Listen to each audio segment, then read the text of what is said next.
You're listening to Sox in the Basement, a production of the Broadcast Basement Limited, where every show is 30 minutes of good and comes from a basement bar on the south side of Chicago. Pull up a stool, pour a cold one, and join us right now for Sox in the Basement. Heard everywhere podcasts can be found, and always at soxinthebasement.com. You know, all the White Sox needed was Pittsburgh and playing in a minor league stadium, and they're out to a great second half start, Ed. Oh, they are. They're doing absolutely fantastic. You're seeing Miguel Vargas hit the ball out of the ballpark, which we talked about that being important for him to show that, you know, there's more than just the month of May in his arsenal this year. And you're getting some good pitching, and you know, Luis Robert Jr. is contributing, and the plus side is that if it was last year, they would have been 1-3 and have been shut out at least one time in this, you know, these games against Pittsburgh and in wherever Tampa's playing these days, isn't it? It's the Yankees minor league stadium, isn't it? You know, I think you're right. I think that last year, even if given a soft schedule to start off the second half, which it feels a little bit like that. I mean, you got a ton of AAA players that have moved into the majors that are high prospects that probably feel very at home in Tampa Bay Stadium. And then also you have the Pirates, who I thought were going to complete a rebuild this year, go out and spend some money and actually give their fans something, and it's the exact opposite with the exception of Paul Skeens being otherworldly, normally, not all the time, okay? So right. Like that, you know, I think last year you're right. I think last year with what they had, they don't come out and go 4-0 out of the gate and look like they're like a completely different team. And this isn't going to last all second half, but it's a nice little start. I want to get into it today. Before I do that, two things. One, Cork and Carry at the Park is our proud sponsor. 33rd and Princeton, shadow of the ballpark, ballpark favorites, award-winning burgers. Cannot stress that enough. People have burgers. Not everybody has award-winning burgers. Indoor-outdoor seating, a great environment, incredible staff, rotating craft beers on tap, the spirits, the wines, the whole shebang. The place for pregame, postgame, in-game viewing, the proud home of Sox in the Basement, Cork and Carry at the Park. And we may start doing a couple of shows from there in the near future. I have not officially announced it, but I might as well mention, I know it came up on one of my other podcasts within the last week. I'm selling the house, Ed. And yes, you are. You know this because you're my real estate lawyer in this deal. I'm selling the house. So the 9-foot homemade oak bar will maybe become an 11-foot bar. Maybe it's going to change. I'm going to get a new one at the next place. But this one here was like such a selling point for the guy that's got the offer in. Like, he walked down the stairs, he was like, sold. And I was like, well, I knew there was value in this when I built it. I didn't know how much value in it, but it was like his girlfriend looked at him like, oh, like, he's like, full boat. I'm not even going to argue with you. Take my money. Like, he saw this setup. Never underestimate the value of a man cave when a guy is shopping for a new home. And you know, I'm making the move. It's an interesting thing for me. I've been a homeowner for 20 years. I'm going to continue being a homeowner. But, you know, I decided after the divorce, with all the stress of, like, you know, there's some bills that are still left around. There's, you know, I don't want to go through trying to buy a house at the same time I'm selling a house. And I have this really nice perk that one kid's off to school and one's about to leave. And it's like I can downsize for a couple of months. So, you know, I'm going to get a nice little apartment. I'm looking at the nice ones, right? Which, I mean, shopping for apartments is just terrible. But I mean, the idea is get into one for, you know, 3 to 6 months while I shop for the home I really want. And I'm setting up a new studio location. And in the meantime, you might see some shows like on location. So Cork and Carry at the Park, both locations could very easily be a place where we're doing shows because I can take this thing mobile while I'm making all the adjustments and building the new studio and everything else that we're doing. Speaking of apartment hunting, though, before we get to the show, I got to tell this story. I have to. Okay, you'll have to indulge me for 2 minutes here. Today I got up. We will indulge you. The listeners have no choice except for to click off. I'm Please don't click off, because this is amazing to me. This you know, here's the thing. I haven't looked for an apartment since I was a kid, like before being married. And to me, I was like, well, this could be a minefield, and it has been. I walk into places that are dumps, and I go, well, I'm not moving my kids in here. I can wait. I have good credit, right? I have good credit. I'm selling a house. Like, I'm in a different position than somebody else who may be trying to get their first apartment. So I turn a lot of them down. Like, I've walked into some, looked around and said, this is nice, thanks. And I just walk out before the guy tells me about it. But I went to go look at one today in Oak Lawn, the Oak Lawn Blue Apartments. I'm calling them out by name. I go and I schedule through their service a 9 a.m. showing at the Oak Lawn Blue Apartments. And then I get an email from them directly that says, we'll see you at 9 a.m. If you're not going to make it, please tell us for our convenience. See, they don't want to be inconvenienced. They want to make sure I'm coming. So they're sending me reminders. So I show up at 9 o'clock in the morning and sit down. At 9:15, a maintenance guy came by and was like, oh, they'll be here soon. Don't worry about it. At 9:30, I gave up and I left. And I send him an email. And I go, I was there at 9 for my appointment. I stayed till 9:30. And that's all I really sent because I was annoyed, right? I get an email back. We don't start showing houses till 10. To which my response was, Ed, incredulously, you sent me an email that said 9. You confirmed it that said 9. You booked it for 9. I felt like I was in a Seinfeld episode. And there's a giant sign on your door that says office opens for showings at 9. I'm just going to take my good credit rating and my quiet living as an adult, as a smoke-free adult, and just go someplace else.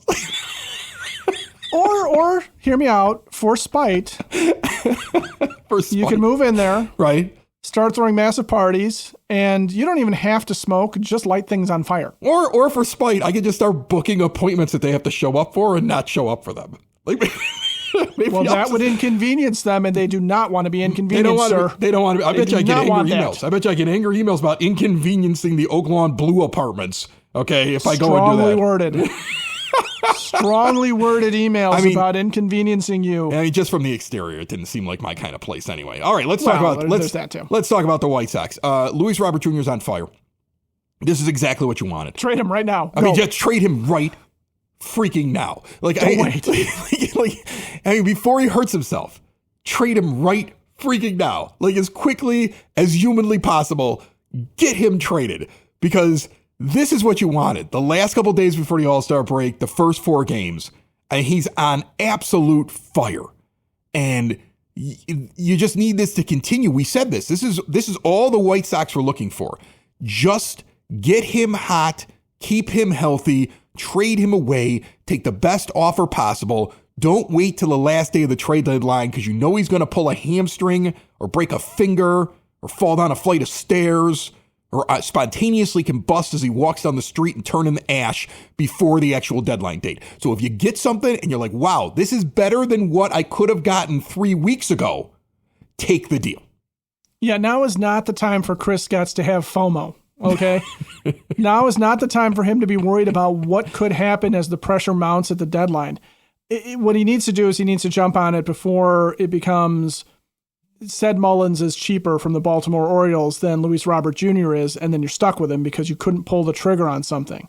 Or before some AAA player gets a little hot for one of these contenders, and they're like, you know what? We can go in-house on this thing. Or they move, a utility player, a veteran utility player to the outfield, and they're like, hey, good enough.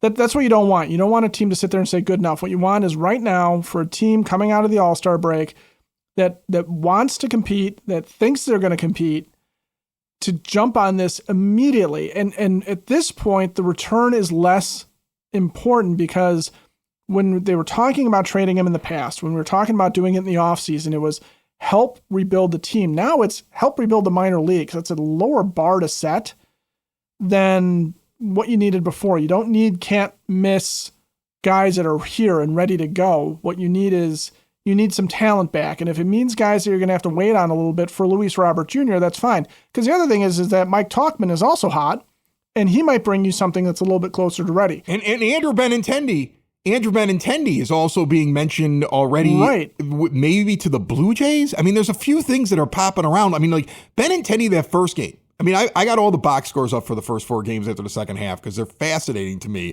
knowing what the team wants to do, which is move all these outfielders if they can. Like they'll move them all. They want to have no outfielders left. They want to have Brooks Baldwin playing all 3 positions at once. Yeah. Brooks Baldwin's going to be out there. Slater's going to be out there. Like your outfield, they want your outfield to look very, very different. They would love to move them, right? Like Benintendi on that Friday game against the Pirates comes right out of the break, going 2 for 4 with 3 runs scored and 2 RBI. Michael Taylor goes 1 for 4, knocks in 3 though, and shows he can bring in runs. Robert goes 2 for 2 with 2 walks, 3 runs scored, 2 ribbies with a bomb. This is how you wanted it to start. Yes. To move guys. And then also, now the thing that I was most excited about, besides the whole trade thing, is that Edgar Carroll comes out and hits a home run. Because those are the guys that matter, right? But for the next couple of weeks, these other guys matter because we know they're moving them. You're going to see a lot of people going, oh, I can't believe they're moving Luis Robert Jr. Please understand he has not played like a $15 million or a $20 million player that he would be next year for a calendar year, pretty much. And if you can get something because he gets hot for a couple of weeks, knowing that this team needs to move him anyway and wants to move him, and that they are not ready to go for a World Series next year, and he is not going to be part of a run through the playoffs, at this point, you got to move him. So the big story, first of all, is these outfielders doing stuff because they want to move them. And the second story is Carroll gets a home run. That was the Friday story. Yeah, and Colson Montgomery gets a couple of hits too, and that's an important thing for him to stay productive for him, right? And Edgar Carroll showing some power is an extremely important thing too. What I think can't be understated about Luis Robert Jr., though, and the idea of why would you trade him now that he's getting hot is because he has shown that this is not his norm anymore, okay? It's the Yoan Moncada thing all over again, where his one really great season was clung to by people for a long time. That, the talent is there, and maybe it is, but ask the Angels how it's going with Yoan Moncada this year, and it's going to smell a lot like it did last year and the year before with the White Sox. Luis Robert Jr. is an asset only to the extent that he goes away. He is not going to be a contributor on a World Series team for the White Sox. The idea that this guy is going to be a superstar has got to be a little bit more far-fetched than people are giving him credit for. He was painted that way. He's perfect as one person, like on a group of many good people, especially with the fact that if you really want to, you can adjust how you use him when he's going up against left-handed pitching, which he eats alive, which is, so like the thing is, a team that's good that needs that outfielder making a playoff push, if he does well for a couple of weeks, that's who's chasing after him. Ed, I want to tell you real quick before we continue this discussion, there is a big value to lift chairs. They give enhanced safety. They provide independence and ease. They provide comfort and support. In fact, at Hyatt Home Medical Equipment, their lift chairs are crafted with high-quality materials. They provide excellent support for the back, the neck, the legs, and then customization and style for how you need to use them, improving your quality of life. Switch to a new age of life with Hyatt Home Medical Equipment. See everything that they offer, including a vast array of the latest and greatest in CPAP machines. They have continuous glucose monitors. Check it all out at hhme.com. But yes, you're going to get excited and you're going to start feeling that thing like, oh, maybe we shouldn't move him. No. Move him. He's going to be good someplace else. Like, I believe if the right team gets him and puts him in the right situation, he's going to be really good. That's why I'm holding on to him on my fantasy baseball team. Like, I'm holding on to him in my minor league system of my dynasty fantasy baseball team because he's been terrible, but I won't release him right now because if he goes to a good team, he's going to be a much better ball player. And much better ball player, like I said, is not an indicator that even though he has all 5 tools, that he is going to go and be a star somewhere necessarily either. And he very well may be. It's hard to say because what we have seen is one really good year and then a lot of struggles and a lot of injury. And he could very well easily go to another team and struggle and have injury. Or he could come out and, get hot the way Andrew Vaughn came out with the Brewers and started knocking the cover off the ball briefly. But we'll see, how much does that last? Really, at the end of the day, what Luis Robert Jr. is going to have to show for himself, okay, forget the White Sox, forget us as fans. He's walking into an offseason where he's no longer guaranteed, right? So he's going to have to prove that somebody else should give him a contract in the coming years. That's what you're looking for out of the second half of Luis Robert Jr. And the fact is that a change will do him and the White Sox good in that regard. And I would love to become a fan of his again. And, to your point, somebody that if I've got a fantasy baseball team, and this is not me trying to trade for him from you or anything along those lines in that league, but I'd like to be a Luis Robert Jr. fan again and sit there and say, look, I'm glad he's doing well elsewhere. If Andrew Vaughn turns into the long-term first baseman of the Brewers, doubt it, but if he does, it's sit there and say, okay, hey, it was. Stop apologizing. Stop apologizing for the fact that you understood that Andrew Vaughn was not good. It's okay. It's okay. You're not going to hell for it. You're not losing points. Your karma's not going to be bad. It's okay to say that somebody's bad at baseball. Now, good at baseball in that Saturday night game against the Pirates, there's Mike Tauchman. He goes 1 for 4, but he knocks in 3 and gets himself a walk. Way to continue to improve your trade stock. Luis Robert Jr. goes 2 for 4, drives in a run, scores 3, draws a walk. I mean, like I said, this weekend, the guys that were doing it were, for the most part, the guys that you're looking to move. And that's what the best part about the series against the Pirates was, is that those guys that you needed to get hot if you want to get as much value as possible. And you're right about this. You're looking not to rebuild your team. You're looking to find that gap that James Fox of Future Sox talked about on one of our more recent shows, where your next class of real prospects that matter are still too far away to be any kind of an impact in the next year or so. And so you need that in-between group. And you can find that group if you're able to deal a guy like Tauchman, who goes 2 for 3 on Sunday with 3 more RBIs, 6 RBIs over 2 days. I mean, keep it up, buddy. Okay? You're just making yourself tradable. Taylor goes out and goes 2 for 4 in that game. Robert Jr. only goes 1 for 4 in the game, but he doesn't get the offer. I mean, again, you scored, I think they scored 27 runs over the weekend against the Pirates. A vast majority of them were either the prospects and players that mattered in your long term, or the guys you needed to get hot because you think that they're the best assets for the trade deadline that's coming up. Right. And not lost in there either. Aaron Savali has a good start against the Pirates, goes 6 innings. Well, Hauser has a terrible start, and he better knock it off, because I'm looking to trade him. I call him the most valuable guy that we have on the show before this one, and he goes out and lays an egg. Yeah, which, at least Will Venable got him out of there before the egg was fully laid. I mean, it was turtle head poking out, I guess, but it's just one of those things where Hauser's allowed to have a bad day, and I think the body of work so far has been pretty good. Savali, it's important for him to get off a couple of good starts in a row here before the deadline, because if there's going to be any hope of moving him, you need him to show that he's viable in some fashion, right? And the problem for him is that wherever he goes, he's not going to get the courtesy of not being put into the rotation. If somebody wants him to be a swingman, he's just going to go there. And, that for the purposes of the White Sox, it's like, hey, again, what can you get off of these guys? And what can you get that's going to help push the needle forward, not next year necessarily, but the year after, or before, you're fielding an outfield with Braden Montgomery, before you are looking at whether or not giant George Wolkow can come up and start hitting home runs, prodigious home runs that you're hoping that he hits out of the DH position, because I assume he can't field. I haven't heard anything about that.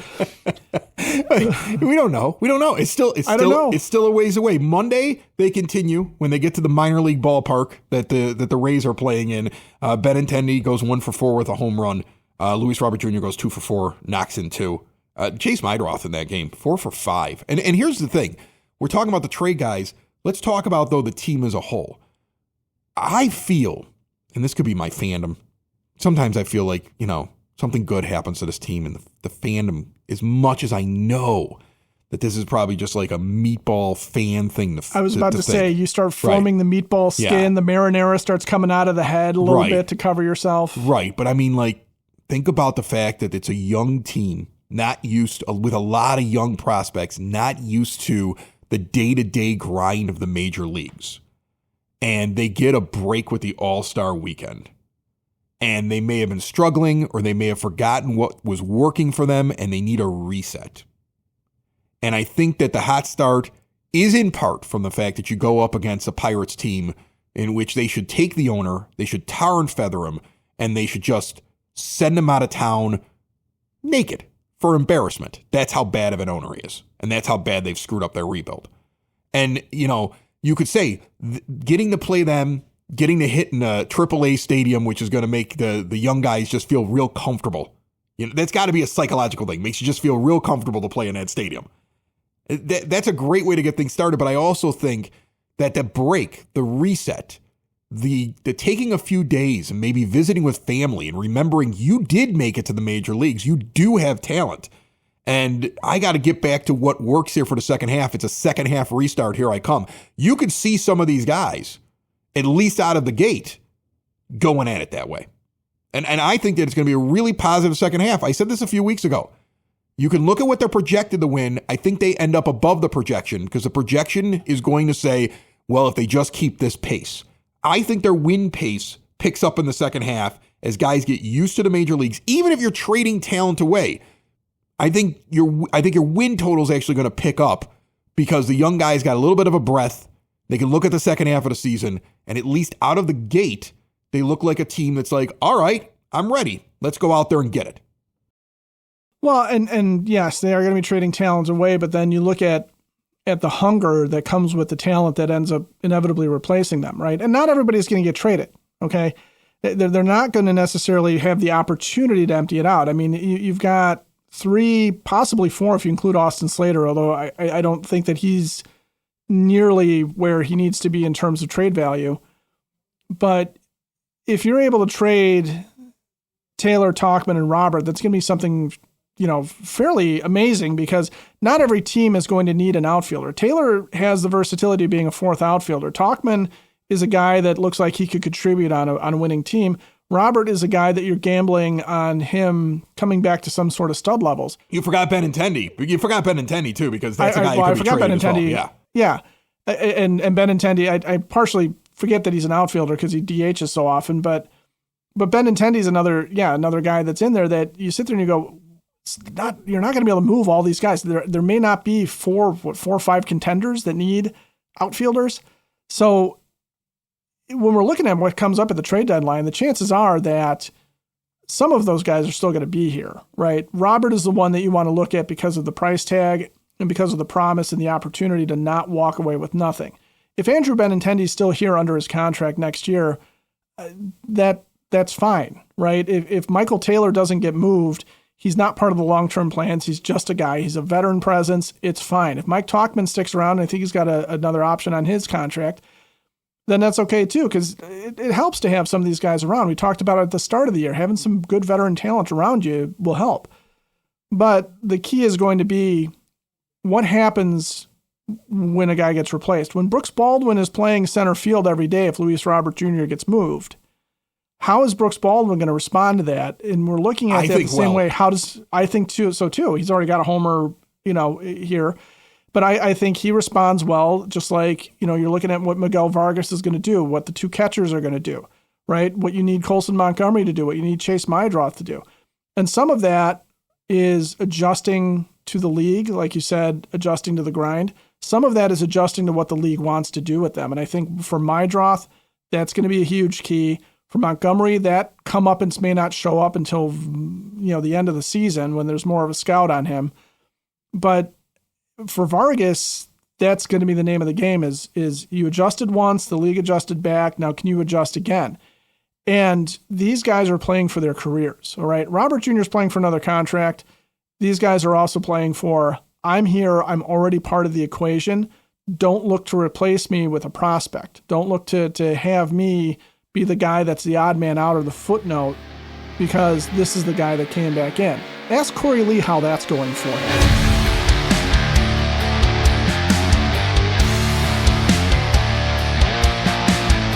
Sox in the Basement listeners trying to make the most of your money, give a call to Tom Walsh, your Edward Jones financial advisor. Located on the corner of 111th and Kedzie, but serving the Chicagoland area, Tom has a get-to-know-you approach and a do-the-right-thing attitude. He's been doing this for decades. It's all about knowing your options when you're investing and planning for your retirement. No matter what stage you are at, it costs nothing to check in with Tom. Give Tom Walsh, your Edward Jones financial advisor, a call today, 773-779-0023. Edward Jones, member SIPC. Now, here's the thing. You look at the hottest players at the plate right now for this team. just recently, let's say over the last 15 to 20 games, okay?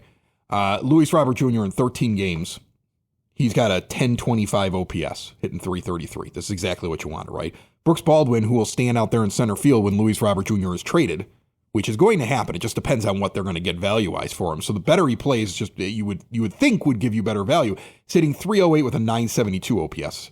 He's only gotten 9 games and only 26 at-bats. But when he's getting an opportunity, he's doing something with it because he's waiting there to get in. And you saw him when he first got up and they started using him in center field in this new use of him after they had him go work out in the outfield. There's some positive things there. I'm really excited about Edgar Caro. I mean, he's splitting time. I hate that. I want to see more of him in the lineup, and I think we're going to see that after these guys have been traded and things have been sorted out and they have more room to do it. But in 13 games and 38 at-bats, 263, 944 OPS. Mike Tauchman's up there with an 818 OPS. Michael A. Taylor is doing something at the plate with a 768 OPS. There are guys that are performing that need to perform so we could trade them, or they're prospects who are doing something up there. They're not perfect, but they're coming along. I mean, Kyle Teel is still at a 718 OPS. He's still at league average as a catcher hitting 261, and this guy has not completely figured it out yet. He just got here. But over the last 30 days, 15 games he's played, because they keep splitting time with him, that's what he's been able to do. The guy that I'm really looking at, well, there's two. I'm looking at Chase Meidroth, big 4 for 5 night here recently. He's got to have a nice second half, because I was really into him, but what's his second half going to be like? And then Miguel Vargas, because if May was the anomaly, he cannot be part of your plans next year. He cannot. You cannot sit there and tell me he had a big May and he's got a pedigree after he gets 80 games in with the Dodgers and does nothing. Okay? And then he comes here and he does nothing when he gets here, and then he is basically like over the last 22 games, which is 30 days, 79 at-bats at 152 with a 535 OPS. Okay? He's got one great month. He needs to have a good second half. If he has a good second half, he's part of your team. If he doesn't have a good second half, don't even mention him in the offseason, except for we've gone in a different direction. That's how I feel about him. Look, he becomes Andrew Vaughn, who I've already mentioned, right? Andrew Vaughn last year, the month of June, hit 337 with a 933 OPS. Oh my gosh, Andrew Vaughn's finally emerging. He followed it up in July with a 188 and a 592. Okay? and he rebounded, quote unquote, for 253 in August with a 705, and then 297 with an 813 over 23 games in September. It's one of those where Miguel Vargas, the key for him is going to be the hot May. If he comes out and has a hot August, if he can carry it into September, going into next year, what you're looking for is, okay, you're streaky, that's okay, but now take those slumps and reduce them from 4 to 6 weeks down to a couple of weeks, like happens to guys. Okay, guys go through a couple of weeks where they just don't have it, and then it doesn't matter who you are. All baseball players go through some of that. That's what you're looking for out of Miguel Vargas next year, is to sit there and say, you can do this, but it can't be a month off, a month on, a month off, a month on, a month off. It's got to be, more often than not, you're on, and get that level of consistency. Look at his overarching stats. Just to take a big picture, 30,000 foot in the air look at Miguel Vargas. At the end of the year, he's going to have well over 1,000 at-bats, because he's at 864 right now with 355 at-bats in the first half of the season. Okay? So if he just gets around what he was going to get in the first half of the season, in the second half of the season, he's going to have 1,200 career at-bats or so. That's not a guy who hasn't gotten an opportunity in the major leagues. If he's at 1,200 at-bats so far. And that's what he's going to have at the end of the year. So will it look like his career numbers over 864 with a 194 batting average through his first 864 official at-bats? Or will it look more like his 25 stats, where he's hitting 223, but over 355 at-bats, his home run to at-bat ratio has increased. He's getting more power. He may finish as a 2 above wins above replacement player. He may get close to 3 wins above replacement. If he's close to 3 wins above replacement, if he can just do that, is he somebody that you're like, all right, he did bring you 3 wins above replacement, because he's at 1.5 right now this season. So he's able to just duplicate it. He has one big hot month, kind of falls off. They probably keep him around. But what you're really looking for is he doesn't need to be as hot as he was in May, but let's see a little bit more consistency. Let's see a better ball player. I mean, we look at him right now. If this guy's career batting average when he gets through at the end of the season is still under 200, I say he had a really bad second half. You know? And at that point, he is what he is. If he walks like a duck and quacks like a duck, he's a duck. I don't want him to be a duck. But that's why I want him to be a swan. I think the second half, if you have to pick any baseball player on this team, the second half is most important to Miguel Vargas. It's important for a lot of guys, but it's most important to Miguel Vargas. And it's important to the White Sox to see what it is and then judge it accordingly. Judge it honestly. Because you didn't really give up the whole world to get him. So if it didn't work out, you got to check that off and say, okay, we need to find another solution wherever we planned on putting him. Yeah, there's other infielders available, okay, who can do what he does. There are other first basemen available who can do what he does. And like you said, the thing that it's really calls for here, and I think we've hit on it even with the assessment of Luis Robert Jr., with the assessment of the trade value of these guys, with the assessment of everything that's going on around the White Sox the second half, including whether or not, this 4-0 jumping hot off the gates is anything real, or if it's just the smoke and mirrors of being in a minor league stadium and being up against the Pittsburgh Pirates, who are pathetic. It's one of those things where what we really need out of the White Sox now more than ever is an honest assessment. They just have to be honest with themselves. If we can get some honesty, we can get some progress. You get some honesty, you get a better 26. You get some honesty and you go out there and you add a couple bats like we've talked about in the last couple of weeks, and you find you got your core, you have a better 26, you have a better future. And your clock is not as slow as it could be. Honesty and being cutthroat, the things that I need from every general manager, we'll see what Chris Getz does. Sox in the basement. Sox in the basement. Sox in the basement. Sox in the Basement. Heard everywhere podcasts can be found, and always on soxinthebasement.com.